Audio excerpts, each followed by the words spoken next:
Δήμαρχε, κυρίες και κύριοι δημοτικοί σύμβουλοι, αγαπητοί συμπολίτες, καλησπέρα.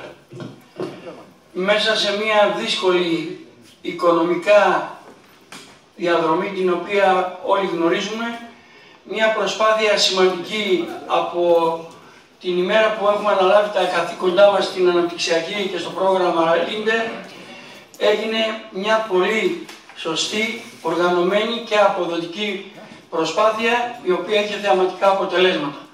Και δεν είναι υπερβολή, γιατί στο Διοικητικό Συμβούλιο συμμετέχει και ο Δήμαρχος και ο κύριος Σολάκης, αλλά συμμετέχει και η Ένωση Αγροτικών Συνεταιρισμών, συμμετέχει το Εργατικό Κέντρο, συμμετέχουν και οι δήμαρχοι του νομού μας, της Περιφερειακής Ενότητας.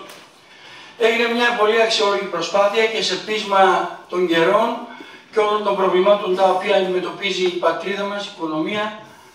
Προσπαθήσαμε και συντονίσαμε τις δυνάμεις μας, είχαμε γρήγορα αντανακλαστικά και είχαμε πάρα πολύ μεγάλη επιτυχία στο να έχουμε ωφελούμενες πάνω από 94 επιχειρήσεις σε μια δύσκολη προσπάθεια που τα είχαν και ανάγκη και για τον εξυγχρονισμό και για την ανταγωνιστικότητα, αλλά και γενικότερα για να μπορέσουν οι επιχειρήσεις αυτές να βρουν τον βηματισμό τους σε μια πολύ δύσκολη περίοδο. Μέσα από μια συντονισμένη, άμεση αλλά και πολύ ελπιδοφόρα και αποδοτική συνεργασία, πετύχαμε να απορροφήσουμε από άλλες περιφέρειες από την πατρίδα μας υπόλοιπα και να τα αξιοποιήσουμε με τον καλύτερο δυνατό τρόπο, φτάνοντας να έχουμε γύρω στα 13,5 εκατομμύρια για τις επιχειρήσεις του νομού μας. Ο νέος νόμος, η νέα περίοδος 14-20 για το πρόγραμμα Leader είναι ακόμα πιο ελπιδοφόρα, γιατί συμπεριλαμβάνει όλο το νομό, ενώ η προηγούμενη είχε εκτός την περιοχή του Δήμου Νευροκοπείου και του Παρανεστίου. Έχει πολύ μεγαλύτερες χρηματοδοτήσεις και έχει και γρηγορότερες διαδικασίες.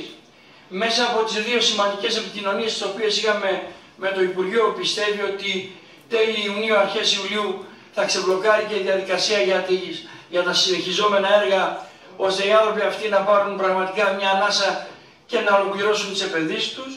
Αλλά και από τα έργα τα οποία πήγαμε και επισκεφθήκαμε, τα ολοκληρωμένα έργα, πραγματικά τιμούν όλους, γιατί έγιναν πολύ σημαντικά, πολύ αξιόλογα και έργα τα οποία και στην απασχόληση συμβάλλουν, αλλά και με τα προϊόντα τους έχουν μια εξωστρέφεια η οποία είναι και σημαντική και ουσιαστική και άμεση. Στην προσπάθεια αυτή, μέσα από το καινούργιο πρόγραμμα, πιστεύουμε ότι θα έχουμε μεγαλύτερη χρηματοδότηση.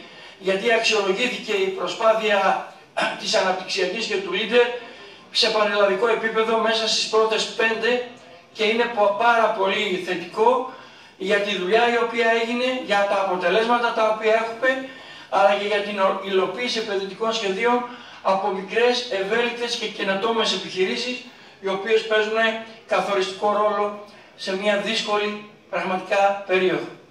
Εγώ θέλω να σας ευχαριστήσω για την υπομονή και για τον χρόνο σας.